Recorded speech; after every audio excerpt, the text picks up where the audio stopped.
अच्छा जी बेटा, तो हम न्यू टॉपिक स्टार्ट करने जा रहे हैं, रिवर्सिबल रिएक्शंस।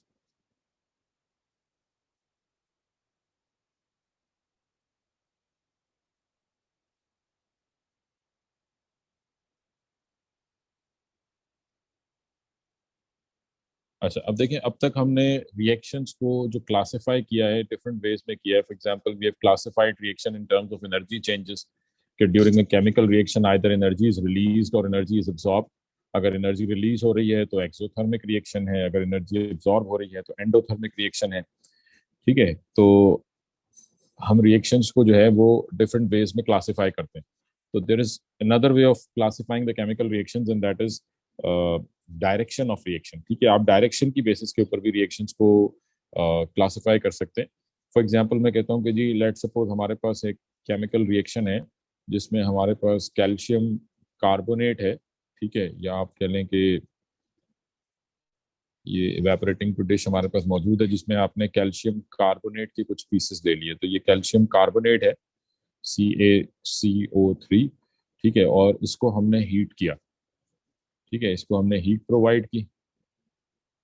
तो ऑन हीटिंग कैल्शियम कार्बोनेट जो है ये डिकम्पोज होगा, it decomposes calcium carbonate, decomposes to give calcium oxide plus carbon dioxide. ठीक है, तो अब जो कार्बन डाइऑक्साइड गैस बनेगी, that carbon dioxide gas would be released in the air in the form of gas. यानी यहाँ से जो भी CO2 गैस बन रही है, तो आप कहेंगे ये जो CO2 गैस है ये क्या कर गई, ये escape कर गई। ठीक है, तो आपने केमिकल रिएक्शन स्टार्ट किया। केमिकल रिएक्शन मतलब इसमें हमने कैल्शियम कार्बोनेट को हीट किया। तो on heating calcium carbonate decomposes, ये ब्रेक डाउन हुआ किसमें, कैल्शियम ऑक्साइड में और कार्बन डाइऑक्साइड में। और ये जो CO2 गैस बनी, इट स्केप्स। ठीक है, ये स्केप कर गई। तो अब इसमें क्या होगा कि आपका जितना भी रिएक्टेंट है, all the reactant will be converted into product. ठीक है, तो सिंपल हम ये कह सकते हैं कि in this chemical reaction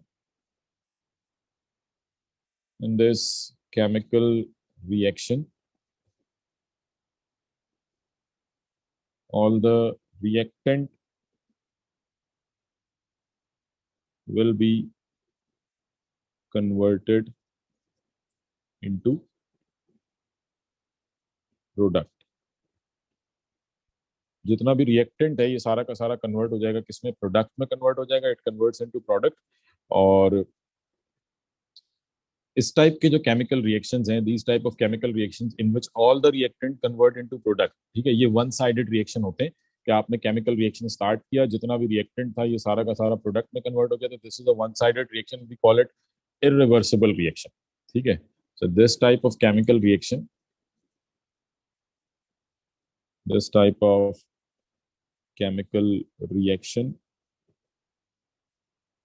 is known as irreversible reaction।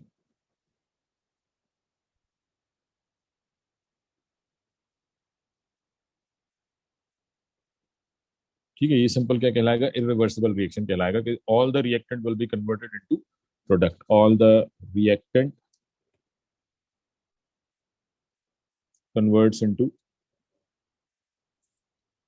Product. जितना भी रिएक्टेंट है ये सारा का सारा प्रोडक्ट। अच्छा, और ये जो इरिवर्सिबल रिएक्शन होते हैं इनकी कंडीशन क्या होती है कि reaction must open in an open system, यानी reaction is happening in an open system. यानी आप देखें यहाँ पे जो गैस है ये रिलीज हो गई। जब गैस रिलीज हो गई यानी आपने इसको कंटेन नहीं किया। तो इस किस्म के जो केमिकल रिएक्शन होते हैं हम कहेंगे जी ये ओपन सिस्टम में रिएक्शन हो रहा है। ठीक है, तो reaction would be irreversible if it occurs in an open system. यानी कंडीशन क्या है इरिवर्सिबल रिएक्शन के लिए, what is the condition for an irreversible reaction, it occurs in an open system, it occurs in an open system। यानी ये जो reaction है ये किस में हो रहा है, ओपन सिस्टम में हो रहा है।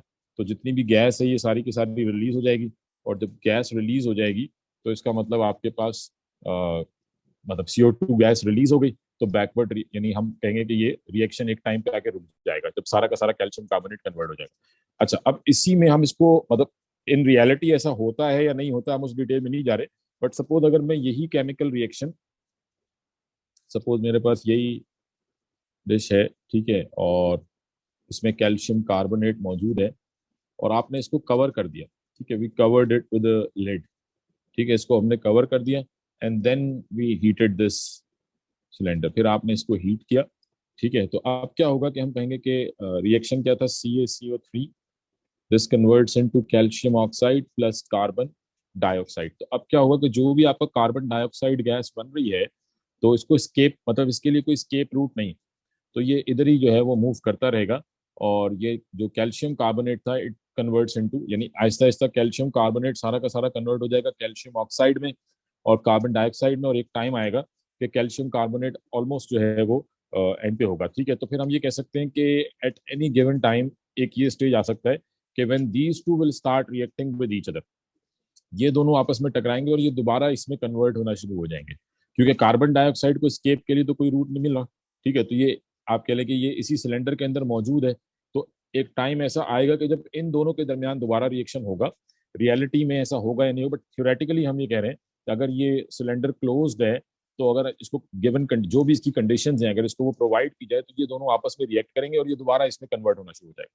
और जब ये बैकवर्ड रिएक्शन होगा, ठीक है, तो हम कहेंगे now this is a reversible reaction, कि पहले रिएक्टेंट्स कन्वर्ट हुए प्रोडक्ट में और अब प्रोडक्ट कन्वर्ट हो रहा है रिएक्टेंट में। तो reaction in which reaction can move in both directions, के पहले फॉरवर्ड रिएक्शन हुआ, इसको हमने नाम दे दिया फॉरवर्ड रिएक्शन, और इसको नाम दे देते हैं बैकवर्ड रिएक्शन। तो जिसमें फॉरवर्ड बैकवर्ड दोनों रिएक्शन हो रहे हो, this type of chemical reaction is known as reversible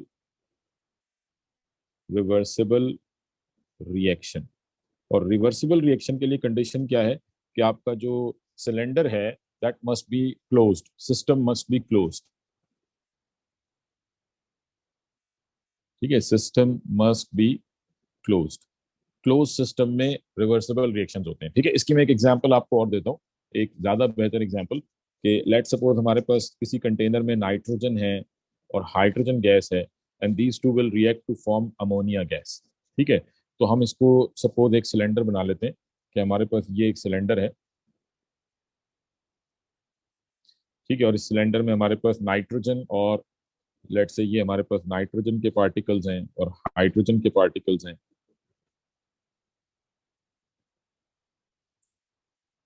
ठीक है। तो we have nitrogen and hydrogen gas present in this cylinder,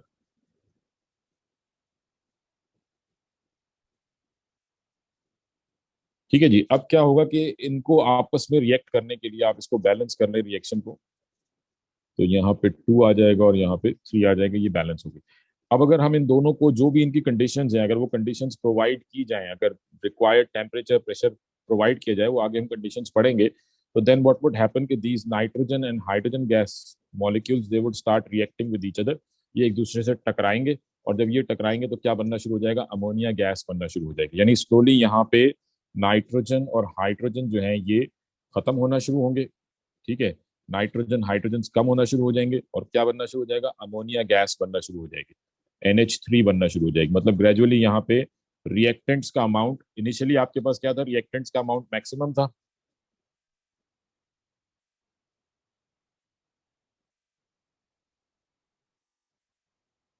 ठीक है। इनिशियली हमारे पास रिएक्टेंट्स का अमाउंट मैक्सिमम था, सपोज आपने ये स्टार्ट किया था विद 10 मॉलिक्यूल्स, या आपने स्टार्ट किया था, क्योंकि 1:3 का रेशियो है, तो मैं कहता हूँ हमारे पास ये 30 मॉलिक्यूल्स थे, ये 10 मॉलिक्यूल्स थे। बट जैसे जैसे ये रिएक्ट करते जाएंगे, इनके नंबर्स क्या होते जाएंगे, कम होते जाएंगे। तो रिएक्शन सिलेंडर से नाइट्रोजन हाइड्रोजन जो है ये कम होते जाएंगे, और इसकी जगह पे क्या आती जाएगी, NH3 गैस जो है ये बनती जाएगी, अमोनिया गैस बनती जाएगी, ठीक है। तो अब रिएक्शन सिस्टम क्लोज्ड है, मतलब ये जो अमोनिया गैस है, इसके लिए कोई स्केप रूट नहीं है कि ये यहाँ से बाहर निकल जाए, ये इसी सिलेंडर के अंदर मौजूद है, and due to its kinetic energy ये मूव करती रहेगी, ठीक है। ये सारे पार्टिकल्स जो हैं ये अपनी डायरेक्शंस के अंदर, रैंडम डायरेक्शंस के अंदर मूव करते रहेंगे। ग्रेजुअली नाइट्रोजन हाइड्रोजन के नंबर कम होते जाएंगे और NH3 के नंबर बढ़ते जाएंगे, और एक टाइम आएगा कि NH3 मॉलिक्यूल्स इतने ज्यादा हो जाएंगे, ठीक है, यानी आप ये कह लें कि ग्रेजुअली ये जो नंबर्स हैं नाइट्रोजन के और हाइड्रोजन के, ये कम होते जाएंगे और अमोनिया के नंबर्स बढ़ते जाएंगे। और at a given period of time ammonia molecules इतने ज्यादा हो जाएंगे कि they would start colliding with each other, ये एक दूसरे से टकराना शुरू हो जाएंगे। और जब ये आपस में टकराएंगे तो दे विल रिएक्ट, ठीक है, और ये टूटेंगे और ये दोबारा ब्रेक डाउन होना शुरू हो जाएंगे, किसमें, नाइट्रोजन में और हाइड्रोजन में। तो हम कहेंगे कि बैकवर्ड रिएक्शन स्टार्ट हो गया, यानी आपने स्टार्ट कहाँ से किया था, फॉरवर्ड रिएक्शन से, और अल्टीमेटली एक स्टेज आएगा जिसमें बैकवर्ड रिएक्शन स्टार्ट हो जाएगा, अमोनिया टूट के नाइट्रोजन और हाइड्रोजन में कन्वर्ट होना शुरू हो जाएगा। But this only happens if the system is closed. अगर ओपन सिस्टम है तो फिर तो अमोनिया गैस एस्केप कर जाएगी, ठीक है। तो बैकवर्ड रिएक्शन स्टार्ट हो जाएगा और हम कहेंगे ये रिवर्सिबल रिएक्शन है। और रिवर्सिबल रिएक्शन के लिए हम ऐसे डबल एरो बना देते हैं। किसी भी रिएक्शन में अगर डबल एरो बना हुआ है तो इसका मतलब it is a reversible reaction, ठीक है। ये रिवर्सिबल रिएक्शन है। हाँ जी, यहाँ तक मेरी बात सबको समझ में आ रही है? जरा, मैंने पूरा इसको डिटेल में एक्सप्लेन कर दिया। मैंने कहा आखिर में आपसे क्वेश्चन पूछूंगा, तो यहाँ तक सबको क्लियर है? कुछ कोई क्वेश्चन इसमें? हाँ जी, ये रिवर्सिबल रिएक्शंस का कॉन्सेप्ट सबको क्लियर हुआ है? ठीक है जी। तो दो केमिकल रिएक्शंस, अगर हमने रिवर्सिबल रिएक्शंस को डिफाइन करना हो कि what is a reversible reaction,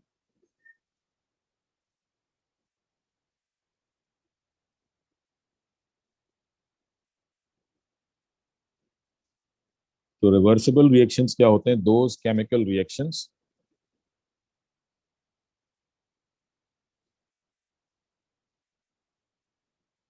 which occurs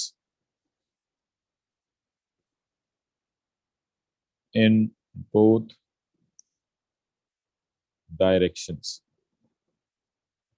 ठीक है। those chemical reactions which occur in both directions, forward and backward, those chemical reactions are called reversible reaction. It occurs in closed systems, ठीक है। तो this type of chemical reaction it occurs in close system. ये close system में होते हैं। तो इसकी हमने एग्जांपल क्या दी कि जी nitrogen reacts with hydrogen, this is a reversible reaction. और रिवर्सिबल रिएक्शन को डबल एरो से रिप्रेजेंट करते हैं, this forms 2NH3। so it is represented by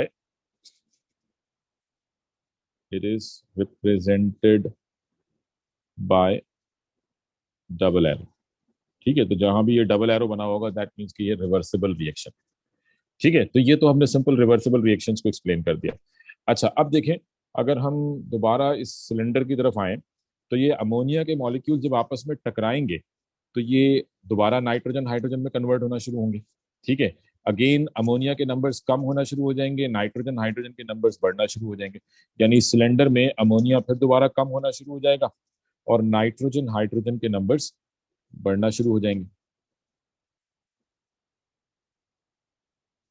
ठीक है। नाइट्रोजन और हाइड्रोजन के नंबर्स फिर दोबारा बढ़ना शुरू हो जाएंगे और सिलेंडर में अमोनिया, यानी एज बैकवर्ड रिएक्शन स्टार्ट्स, जैसे ही बैकवर्ड रिएक्शन स्टार्ट होगा the number of ammonia molecules will start decreasing. Ammonia molecules के जो नंबर हैं ये कम होना शुरू हो जाएंगे and the number of nitrogen and hydrogen will start increasing. ये बढ़ेंगे, ये कम होते जाएंगे, ठीक है। ये बढ़ रहे हैं, ये कम होते जा रहे हैं। तो सिंपली जो है वो हम कहेंगे कि एक टाइम ये आएगा कि अगेन नाइट्रोजन और हाइड्रोजन का अमाउंट इतना हो जाएगा कि ये फिर दोबारा फॉरवर्ड रिएक्शन स्टार्ट कर देंगे। फिर फॉरवर्ड रिएक्शन होगा, फिर अमोनिया के अमाउंट्स बढ़ेंगे, देन अगेन बैकवर्ड रिएक्शन, फिर फॉरवर्ड रिएक्शन, फिर बैकवर्ड रिएक्शन, अगेन फॉरवर्ड। तो ये एक साइकिल चल पड़ेगा फॉरवर्ड का और बैकवर्ड रिएक्शन का। यानी इस क्लोज सिस्टम में नाइट्रोजन हाइड्रोजन अमोनिया में कन्वर्ट होते रहेंगे, नाइट्रोजन हाइड्रोजन ये इसमें कन्वर्ट होंगे, ये फिर दोबारा इसमें कन्वर्ट होंगे, फिर ये इसमें कन्वर्ट होंगे, फिर ये, तो साइकिल विल स्टार्ट, ठीक है। ये ध्यान में रखिएगा, रिवर्सिबल रिएक्शन जब क्लोज सिस्टम में होगा तो एक साइकिल चलता रहेगा और एक टाइम ये आएगा कि मतलब किसी भी रिवर्सिबल रिएक्शन में एक टाइम आएगा कि व्हेन रेट, यानी सिंपल हम इसको यूं कह देते हैं कि these forward and backward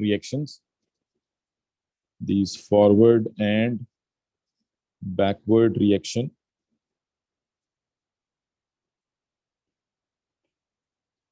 will goes on and on,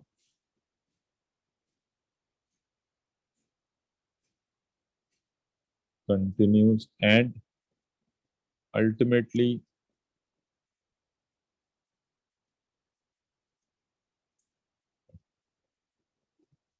at a given time when rate of forward reaction, ठीक है, ये फॉरवर्ड बैकवर्ड रिएक्शन होते रहेंगे and at a given period of time, after a certain period of time, आप simple इसको ये कह दें कि ultimately after a certain period of time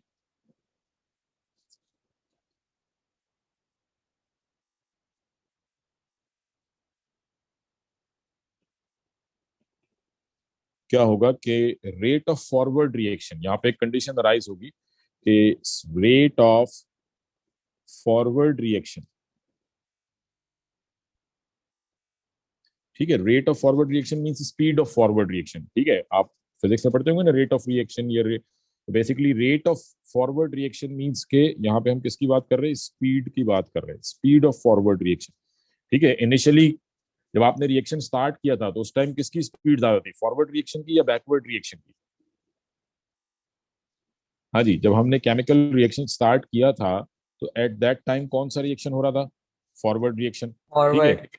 तो फॉरवर्ड रिएक्शन की स्पीड ज्यादा थी, फिर आहिस्ता आहिस्ता फॉरवर्ड रिएक्शन की स्पीड कम होती गई, बैकवर्ड रिएक्शन स्टार्ट हुआ, फिर बैकवर्ड की कम हुई, फिर फॉरवर्ड रिएक्शन, फिर बैकवर्ड रिएक्शन, फिर फॉरवर्ड रिएक्शन। और हम कह रहे हैं कि after a certain period of time क्या होगा कि rate of forward reaction will become equal to rate of backward reaction. जितनी तेजी से फॉरवर्ड रिएक्शन हो रहा होगा उतनी ही तेजी से बैकवर्ड रिएक्शन होना शुरू हो जाएगा, यानी जितनी तेजी से ये इसमें कन्वर्ट होगा उतनी तेजी से ये इसमें कन्वर्ट हो रहा होगा। ठीक है, तो after a certain period of time in a close system where a reversible reaction is happening, after a certain period of time a condition would arise and that would be के rate of forward reaction बराबर हो जाएगा किसके, rate of backward reaction के, and this is known as chemical equilibrium. ठीक है, ये क्या कहलाता है, केमिकल इक्विलिब्रियम। तो आपसे पेपर में क्वेश्चन आएगा, define what is chemical equilibrium. Chemical equilibrium क्या होता है? इक्विलिब्रियम आपने फिजिक्स में पढ़ा होगा, दो टाइप के होते हैं, डायनामिक इक्विलिब्रियम, स्टैटिक इक्विलिब्रियम। तो ये डायनामिक इक्विलिब्रियम की एक टाइप है। तो केमिकल इक्विलिब्रियम क्या है कि in a reversible reaction, in a reversible reaction when rate of forward reaction becomes equal to backward reaction, it is called chemical equilibrium। आप इसको केमिकल इक्विलिब्रियम भी कहते हैं और बाद जगहों पे हम इसको डायनामिक इक्विलिब्रियम भी कहते हैं। तो this is a type of dynamic equilibrium. तो ये डेफिनेशन अक्सर पेपर में आती है, define what is chemical equilibrium in a reversible reaction when rate of forward reaction becomes equal to rate of backward reaction. दोनों रिएक्शंस की speed जब बराबर हो जाए तो हम कहेंगे रिएक्शन किस में आ गया, इक्विलिब्रियम में आ गया, केमिकल इक्विलिब्रियम अचीव हो गया। हाँ जी, समझ आ रही है बात? केमिकल इक्विलिब्रियम क्या होता है, सबको क्लियर है?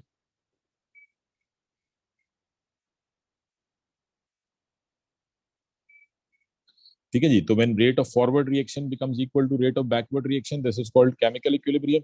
और केमिकल इक्विलिब्रियम जब, मतलब आप कह रहे हैं कोई भी रिएक्शन जब केमिकल इक्विलिब्रियम में चला जाएगा तो इसका मतलब ये है कि दैट रिएक्शन, मतलब हम ये कह सकते हैं कि अ, हमारे लिए ये रिएक्शन क्या हो जाएगा, स्टॉप हो जाएगा। क्योंकि अगर आप कोई भी केमिकल रिएक्शन जब इक्विलिब्रियम में आ जाएगा, यानी आप कह रहे हैं कि N2 reacts with 3H2 two gives 2NH3, तो अब हम ये कह रहे हैं कि अगर सपोज हमारे पास ये दोनों रिएक्शन एक ही, जितनी तेजी से रिएक्टेंट प्रोडक्ट में कन्वर्ट हो रहा है उतनी ही तेजी से प्रोडक्ट रिएक्टेंट में कन्वर्ट हो रहा है, तो मतलब ना तो रिएक्टेंट के अमाउंट में कोई चेंज आ रहा होगा, ना ही प्रोडक्ट के अमाउंट में कोई चेंज आ रहा होगा। ठीक है, जितनी तेजी से रिएक्टेंट प्रोडक्ट में कन्वर्ट होंगे, जैसे यहाँ से एक मॉलिक्यूल इधर कन्वर्ट होगा, ये एक मॉलिक्यूल इधर कन्वर्ट हो जाएगा, तो मतलब ना इसके अमाउंट में कोई चेंज आएगा ना इसके अमाउंट में कोई चेंज आएगा।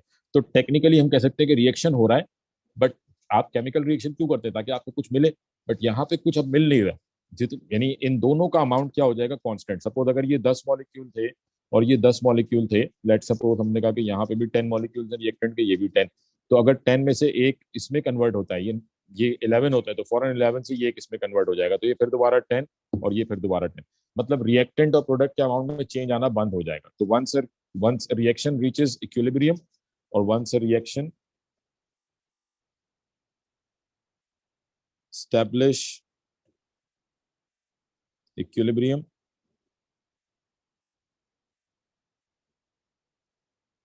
it is of no use as it technically stops। ठीक है, नो लॉस और गेन वाली कंडीशन में आ गए कि ना तो कुछ बन रहा है ना कुछ खत्म हो रहा है, दो तो देखने में आपको ऐसा लगेगा रिएक्शन हो ही नहीं रहा। ठीक है, इट इट सीम्स लाइक कि रिएक्शन स्टॉप हो गया है, सिंपल आप ये कह सकते हैं कि it seems like reaction stop, मतलब एक तरह से ये रिएक्शन स्टॉप हो गया, क्योंकि डायनामिक इक्विलिब्रियम क्या होता है, कि आपका जो जो भी प्रोसेस है वो कांस्टेंट स्पीड के साथ हो रहा है। तो जब कांस्टेंट स्पीड के साथ हो रहा है तो हमें ऐसा लगेगा कोई रिएक्शन हो ही नहीं रहा, क्योंकि अमाउंट में कोई चेंज नहीं आ रहा। जितना रिएक्टेंट है वो उतने का उतना है, जितना प्रोडक्ट है वो उतने का उतना है, तो उसमें कोई चेंज नहीं आ रहा। ठीक है, तो this is called chemical equilibrium. हाँ जी, ये बात समझ में आ रही है कि जो रिएक्शन है वो आपको बिल्कुल ऐसा लगेगा कि रिएक्शन स्टॉप हो गया है, उसमें कोई चेंज नहीं आ रहा, बिकॉज दोनों तरफ अमाउंट सेम है। ठीक है, तो ऐसा केमिकल रिएक्शन हमारे किसी काम का नहीं होगा, क्योंकि आप जो बनाना चाह रहे हैं वो बन ही नहीं रहा, रिएक्शन एक जगह पे आके स्टॉप हो गया है, हो रहा है बट उसका कोई फायदा नहीं है, कुछ मिल नहीं रहा आपको। दोनों चीजें, दोनों का जो आप कह लें कि जो अमाउंट है रिएक्टेंट साइड पे प्रोडक्ट साइड पर वो कांस्टेंट हो गया। तो once a reaction reaches equilibrium it is of no use to us. ठीक है, आप ये कह सकते हैं कि कमर्शियली जो है वो ऐसे रिएक्शन में कोई एडवांटेज नहीं है, क्योंकि जब आप कमर्शियली कोई भी केमिकल रिएक्शन करेंगे तो आप कोई प्रोडक्ट बनाना चाहेंगे, बट यहाँ पे आप कुछ नहीं बन रहा। ठीक है, तो ये तो हमने सिंपल डिफाइन कर दिया कि what is a chemical equilibrium, chemical equilibrium होता क्या है, रिवर्सिबल रिएक्शंस क्या होते हैं। अगर यहाँ तक किसी को कोई कंफ्यूजन है, कोई क्वेश्चन है तो बेटा पूछ लें। सबको क्लियर है यहाँ तक? नेक्स्ट हम बात करेंगे एक दो ग्राफ हैं जो मतलब chemical equilibrium, how to represent a chemical equilibrium through a graph. ठीक है, how to represent chemical equilibrium through graph. ठीक है, ग्राफ के थ्रू आप इक्विलिब्रियम जो है वो कैसे शो करेंगे ये हम देख लेते हैं। यानी कि लेट सपोज हम कहते हैं कि हमारे पास इसमें हम कंसंट्रेशन टाइम ग्राफ ड्रॉ करते हैं। जब भी आपको इक्विलिब्रियम शो करना होगा उसमें हम क्या ड्रॉ करेंगे, concentration time graph. Time graph Y axis पे हम लेंगे कंसंट्रेशन और एक्स एक्सिस पे लेंगे टाइम। ठीक है, तो ये कहलाएगा कंसंट्रेशन टाइम ग्राफ। अब इनिशियली सपोज, अच्छा रिएक्शन आप कहीं से भी स्टार्ट कर सकते हैं, ऐसा नहीं कि आप रिएक्टेंट से ही स्टार्ट करें। सपोज आपने सिलेंडर में अमोनिया गैस ले ली, तो अब ये फॉरवर्ड रिएक्शन हो जाएगा, ये बैकवर्ड रिएक्शन हो जाएगा। तो इट डजेंट मीन कि आप कहाँ से स्टार्ट कर रहे हैं ये मैटर नहीं करता। हो सकता है बाद जगहों पे हम दोनों दोनों कुछ ना कुछ, मतलब आप certain amount of nitrogen hydrogen ले लेते हैं ना, सर्टेन अमाउंट ऑफ अमोनिया, फिर उस वक्त रिएक्शन स्टार्ट हो जाता है। तो बट हम ये कहते हैं कि इनिशियली हमने जो रिएक्शन स्टार्ट किया at that time we have maximum amount of reactant. तो इनिशियली जो है, अभी जो फिलहाल मैं बात कर रहा हूँ, मैं ये कह रहा हूँ कि मैंने जब केमिकल रिएक्शन स्टार्ट किया तो उस टाइम पर नाइट्रोजन मौजूद थी, सिलेंडर में हाइड्रोजन गैस मौजूद थी and there was no ammonia. तो अमोनिया मॉलिक्यूल्स जीरो थे। ठीक है, तो इनिशियली आपके पास रिएक्टेंट, सपोज ये आपने कहा कि this is the concentration of reactant, तो इनिशियली रिएक्टेंट्स की कंसंट्रेशन मैक्सिमम थी। ठीक है, अब अगर ये एक नॉर्मल रिएक्शन होता, अगर ये इरिवर्सिबल रिएक्शन होता, तो सिंपल ये ग्राफ कैसा होता कि रिएक्टेंट्स की कंसंट्रेशन कम होती जाती, कम होती जाती, और कम होते होते एक टाइम पे आके ये जीरो हो जाती। ठीक है, this would be the graph for a irreversible reaction. ठीक है, ये कम होते होते होते होते जीरो हो जाती। ये बात समझ में आ रही है बेटा? अभी रिवर्सिबल का तो हम ड्रॉ करते हैं, बट ये जो मैंने ड्रॉ किया ये इरिवर्सिबल के लिए है कि अगर बैकवर्ड रिएक्शन ना होता तो रिएक्टेंट्स की कंसंट्रेशन कम होते होते जीरो हो जाती। Is this clear?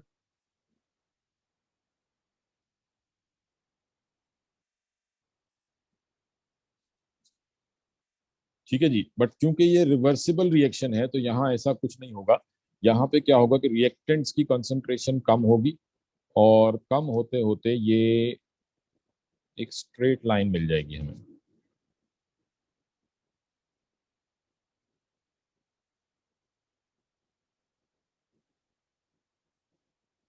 चारों की ये थोड़ी सी स्ट्रेट लाइन हो जाए, चलें इसको हम ऐसे ही शो कर लेते हैं। ठीक है, तो this would be the concentration of reactants.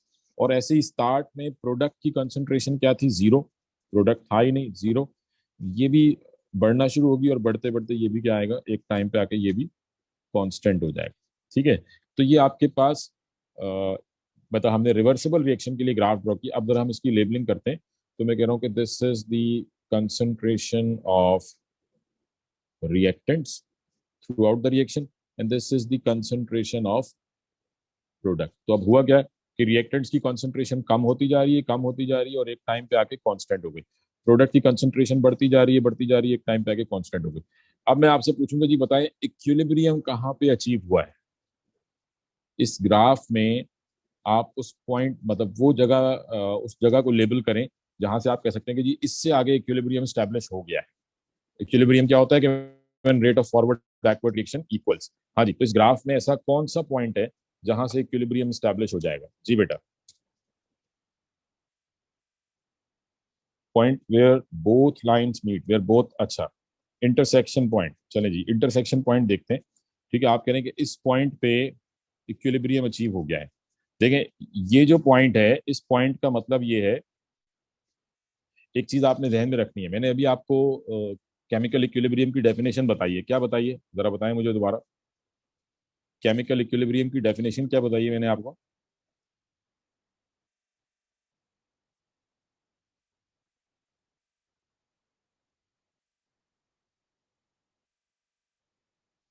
हाँ जी बेटा, कोई बताएगा? केमिकल इक्विलिब्रियम की जो डेफिनेशन बताई है आपको, क्या बताइए?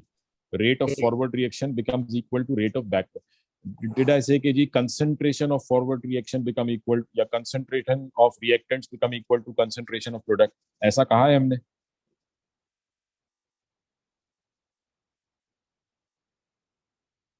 हाँ जी, इसमें हमने कंसंट्रेशन की तो बात नहीं की ना।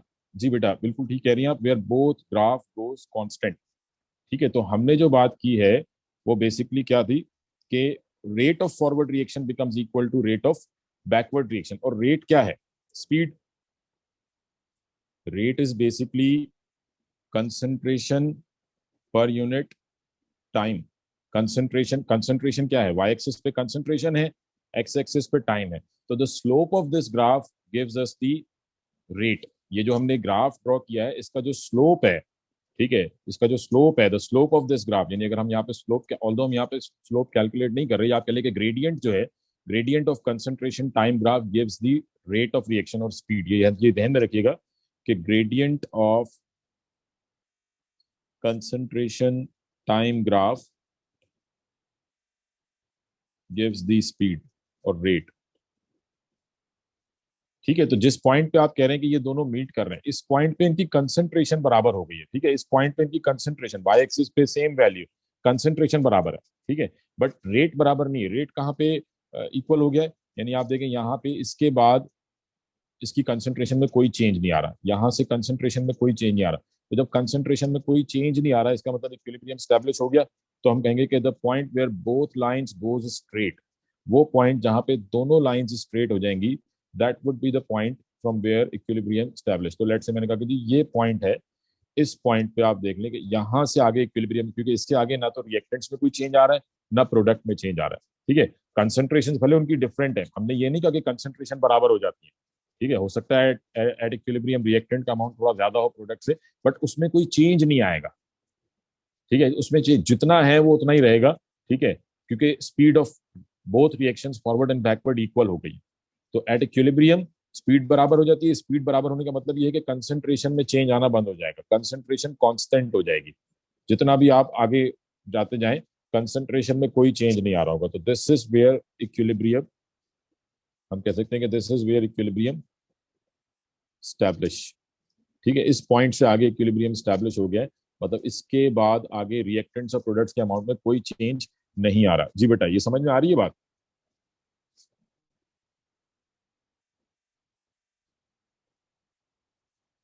बाकी सबको भी क्लियर है?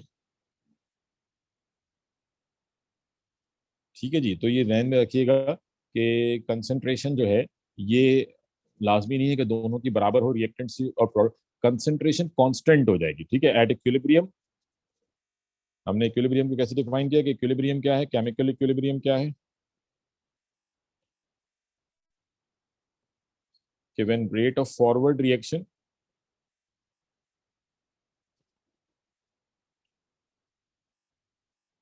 becomes equal to rate of backward reaction. ठीक है, rate of forward reaction becomes equal, और इसकी इंप्लीकेशन क्या है कि when rate of forward reaction becomes equal to rate of backward reaction, that means concentration of both reactants and product goes constant। क्या हो जाएगी, रिएक्टेंट की और प्रोडक्ट की कॉन्सेंट्रेशन क्या हो जाएगी, कांस्टेंट हो जाएगी, बराबर हो जाएगी। तो जैसे ही कंसंट्रेशन कांस्टेंट हो गई, इसका मतलब इक्विलिब्रियम स्टैब्लिश हो गया। ठीक है। अच्छा, बाज़ जगहों पे यही ग्राफ जो है वो आपको एक और तरीके से भी मिलेगा, बाज़ बुक्स में ये ग्राफ थोड़ा डिफरेंट वे में बना होता है, मैं वो भी बना देता हूँ। मतलब लाजमी नहीं है कि कंसंट्रेशन, हमने ये कहा कि कंसंट्रेशन कांस्टेंट हो जाएगी, सेम होगी या नहीं होगी, हो सकता है कहीं पे सेम भी हो। जैसे फॉर एग्जांपल अगर कंसंट्रेशन सेम हो जाए तो हम उसके हिसाब से बाद जगहों पे आपको ग्राफ मिलेगा वो इस टाइप का होगा। तो सपोज आपने कहा this was the concentration of reactant and this was the concentration of product, और आपने कहा ये कम होते होते ये हो गया। ठीक है, और प्रोडक्ट की कंसंट्रेशन स्टार्ट में क्या थी, 0, और ये बढ़ते बढ़ते,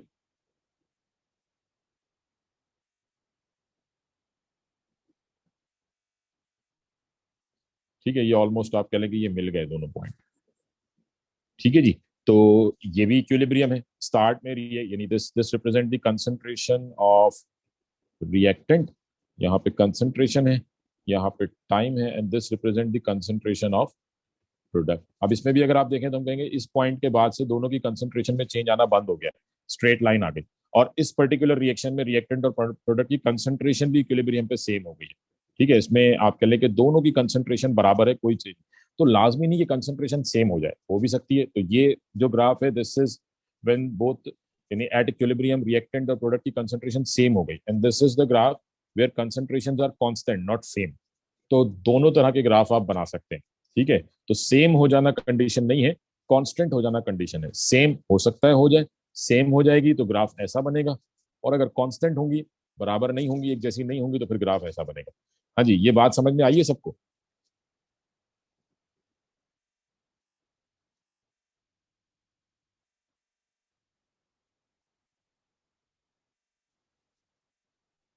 ठीक है जी। तो ये हमने सिंपल ग्राफ ड्रॉ कर लिए। अच्छा, अब देखिए, मैंने आपसे ये कहा है कि ये जो इक्विलिब्रियम जब स्टैब्लिश हो जाता है, सपोज आपको अमोनिया गैस बनानी है। ठीक है, आप ये चाह रहे हैं कि आपने, अगेन मैं फिर दोबारा यही केमिकल रिएक्शन लिखता हूँ, N2 + 3H2 gives 2NH3। Now let suppose के हम, मतलब इन इंडस्ट्रीज में अमोनिया गैस जो है इसका बहुत ज़्यादा यूज़ है, क्योंकि this is use to make urea. हम आगे चल के इसकी बात करेंगे डिटेल में, इससे यूरिया बनता है, फर्टिलाइजर्स, फर्टिलाइजर कहते हैं आप, यूरिया की जगह में हम सिंपल कहते हैं this is use to make fertilisers. ठीक है, उसके अलावा इससे ये क्लीनर्स बनते हैं, फ्लोर क्लीनर्स हो गए, विंडो क्लीनर्स हो गए, तो इसका बहुत बड़ा यूज है इंडस्ट्रीज के अंदर। तो अमोनिया गैस बनाने के लिए आपको ये रिएक्शन करना पड़ेगा कि we react nitrogen with hydrogen, and we want कि ये रिएक्शन फॉरवर्ड रिएक्शन में ही होता रहे, क्योंकि हमें अमोनिया गैस बनानी है। बट अगर किसी पॉइंट पे इक्विलिब्रियम स्टैब्लिश हो गया तो मतलब अब रिएक्शन हमारे किसी काम का नहीं है। तो हम क्या करते हैं कि हम वो कंडीशंस देखते हैं जिसमें कोई रिएक्शन एक ही डायरेक्शन में होता रहेगा, इक्विलिब्रियम अचीव नहीं करेगा। ठीक है, तो conditions through which we can disturb the equilibrium of a reaction. ठीक है, हमने बेसिकली ये कंडीशंस पढ़नी है कि कंडीशंस